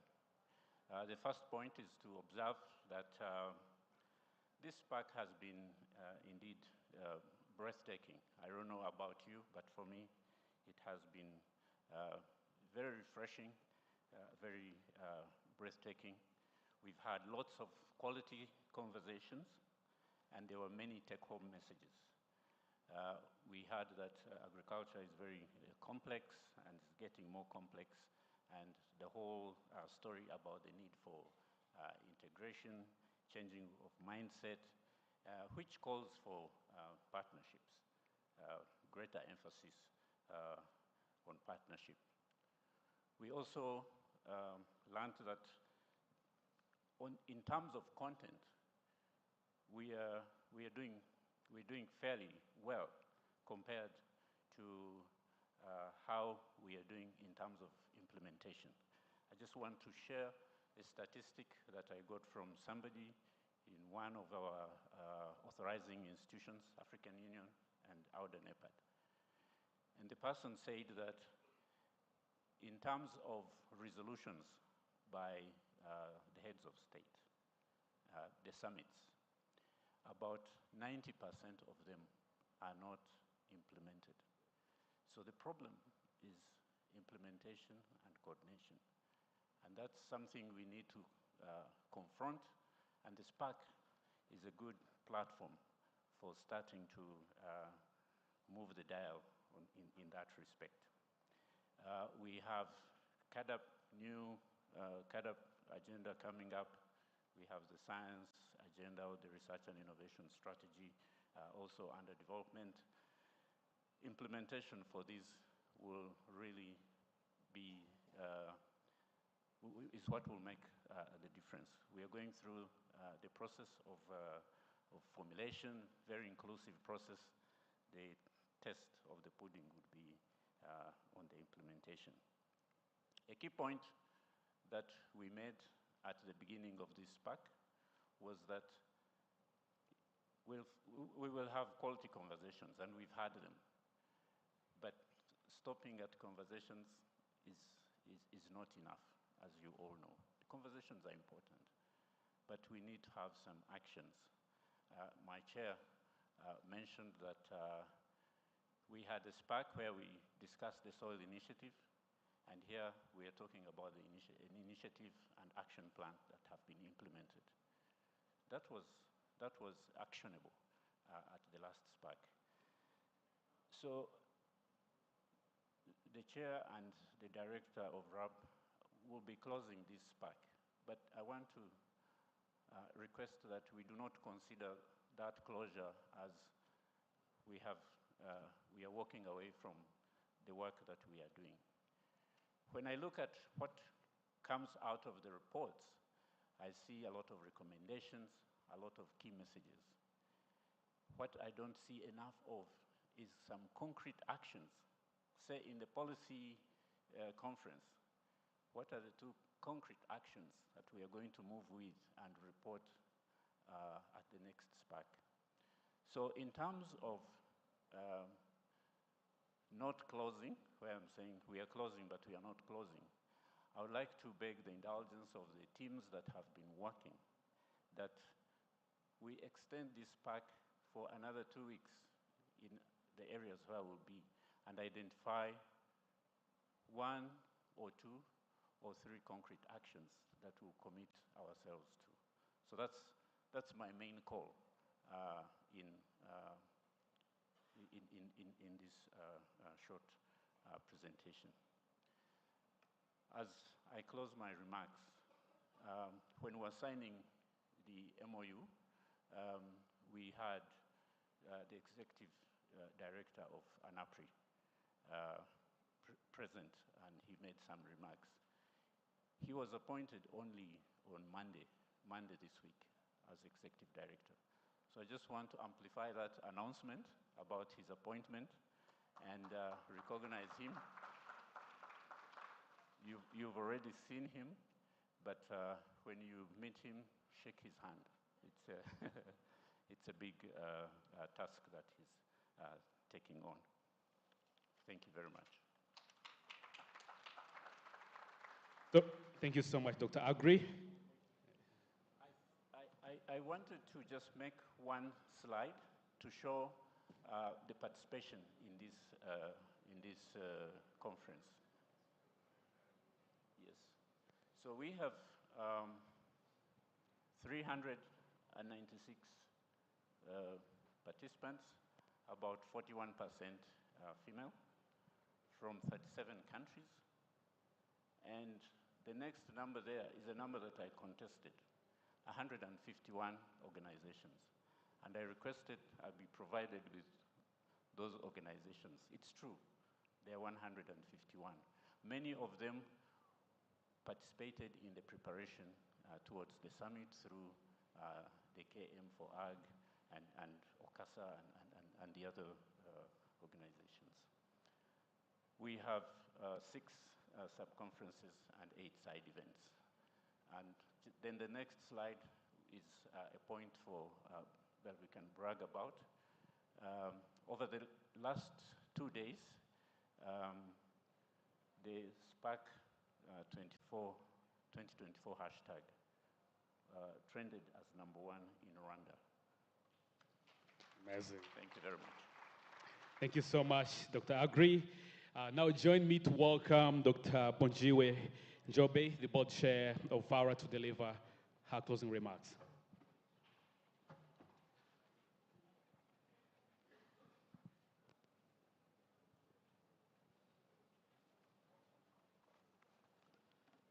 Okay, so we're trending. Hashtag SPAC2024. That's really an achievement that I think demonstrates our connection to people who are up and about, young and online. So very grateful for that. So the one thing that science has been unable to do, which frustrated me during this week, is the ability to create multiple personalities out of one individual, so that we all have multiple identities.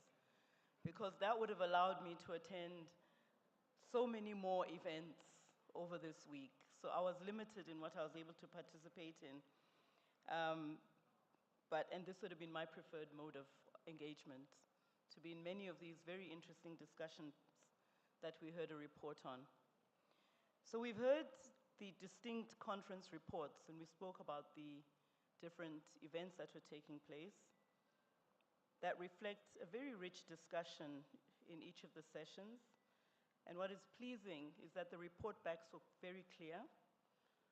And the report backs talk to some action, but I think we needed much more definitive action with timelines, targets, and accountabilities, so that we're very clear who we're going to ask.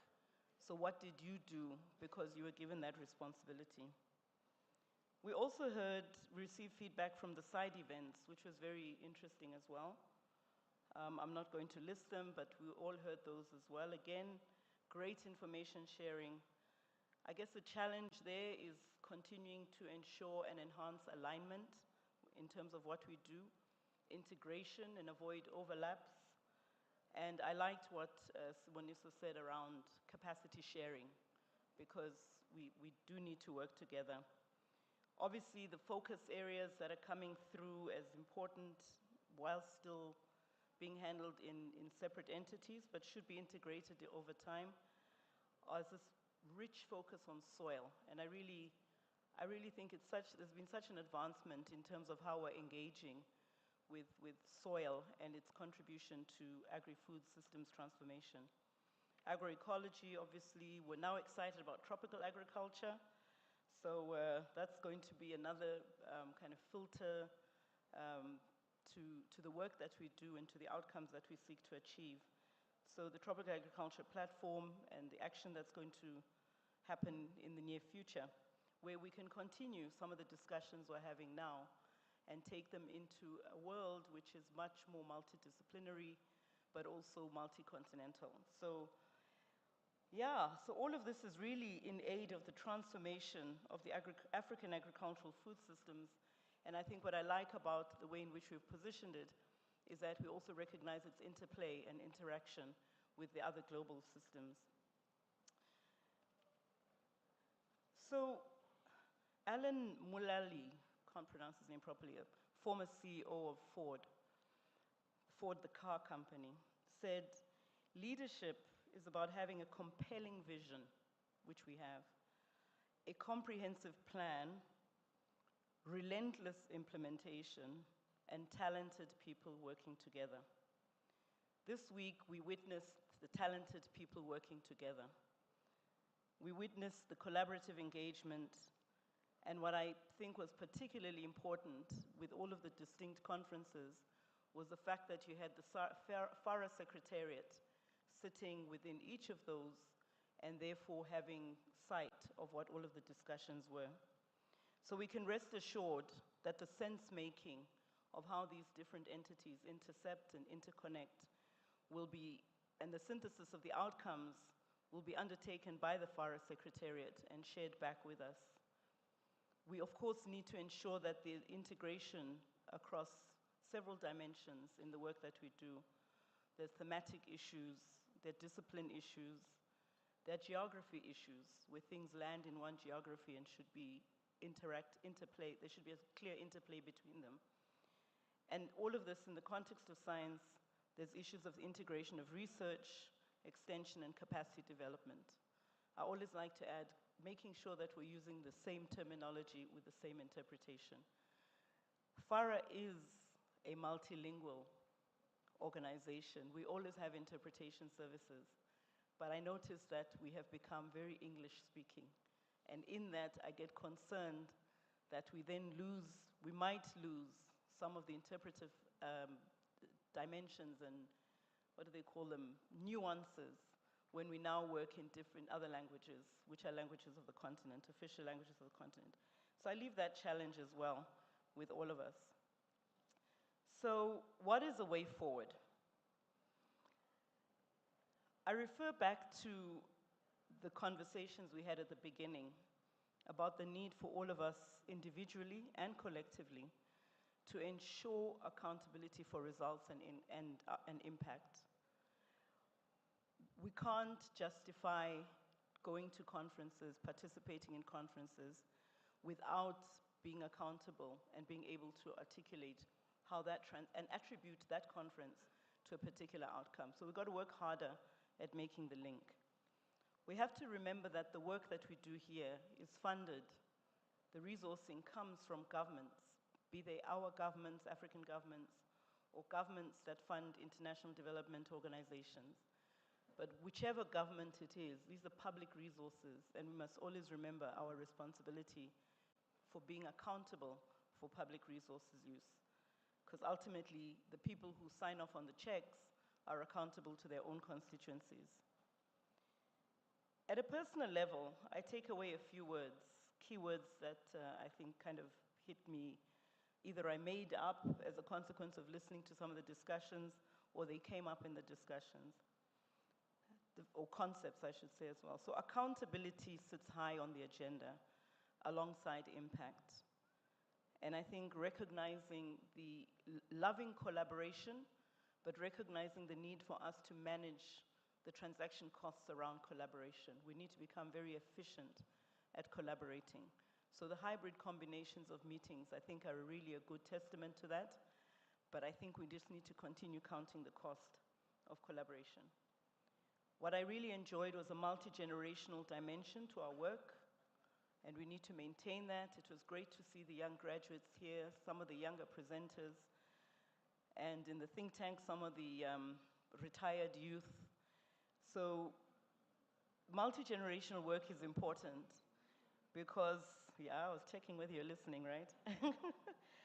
Because we're able to, we need to work to draw from people with experience whilst bringing in energy from people who are questioning and questioning what we say has worked or hasn't worked, but continuously questioning us and refreshing the way in which we look at issues.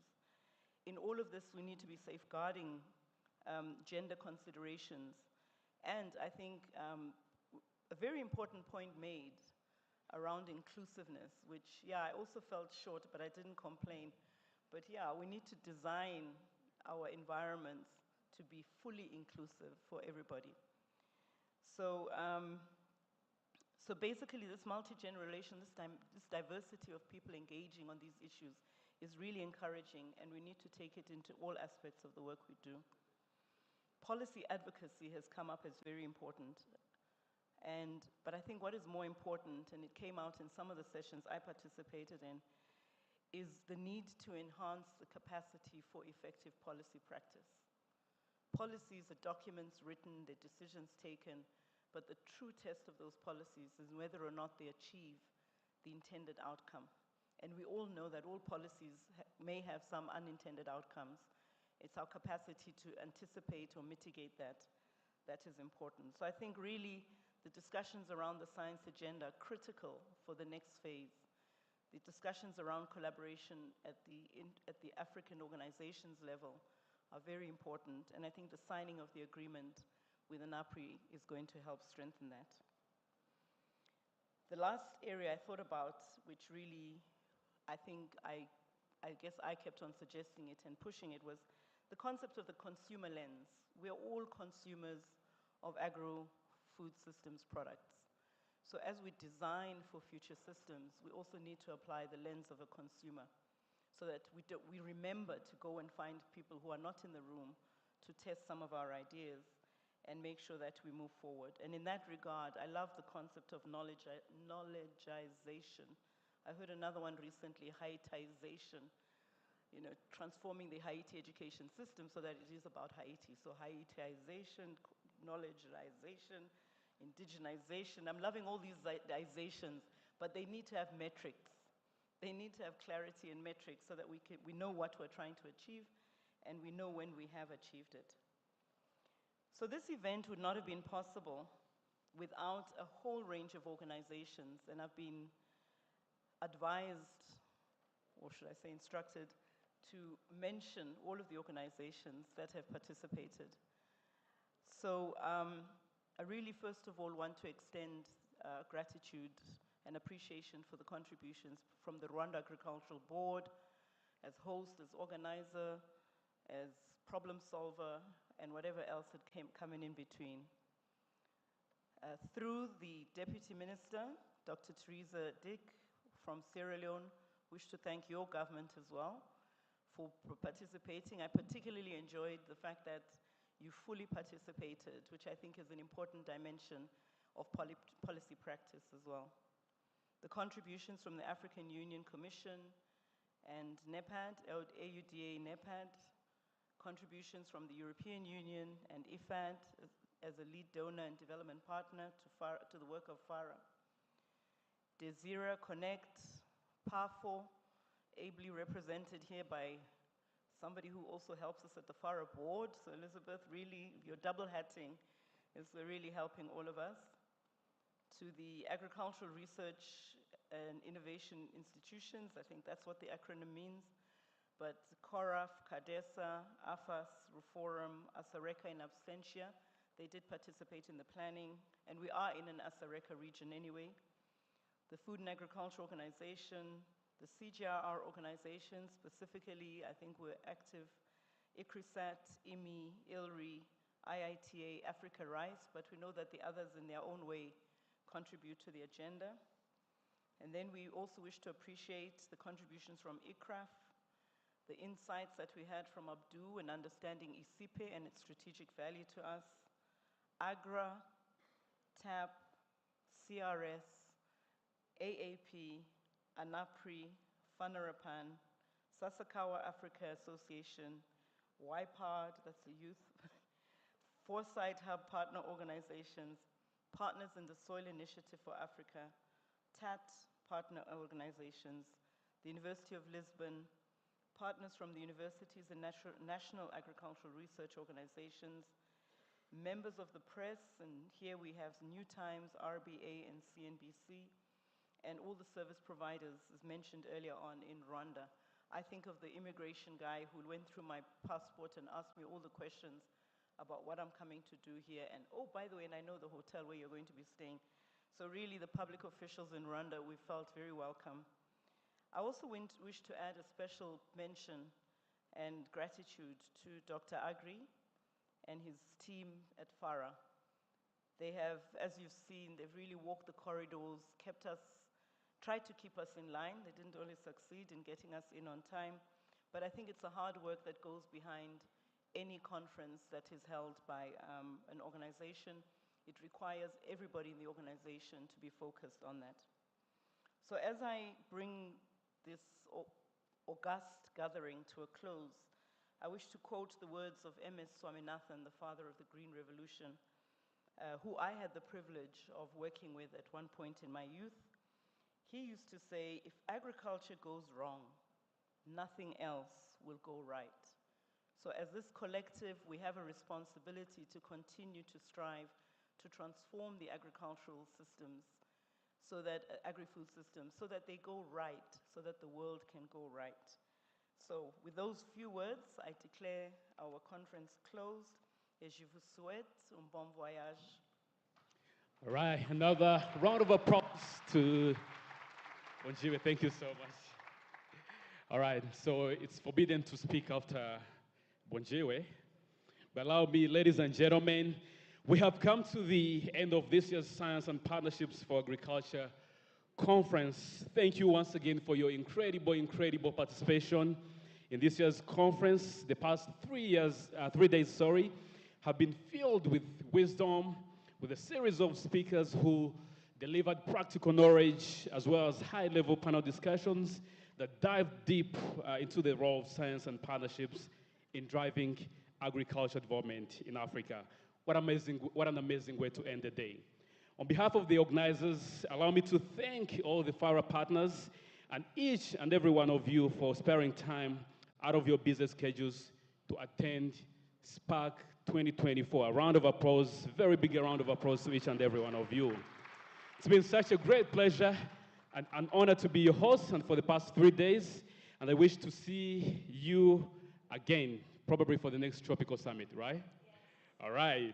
For now, enjoy the beautiful city of Kigali, and I wish you safe travels back home.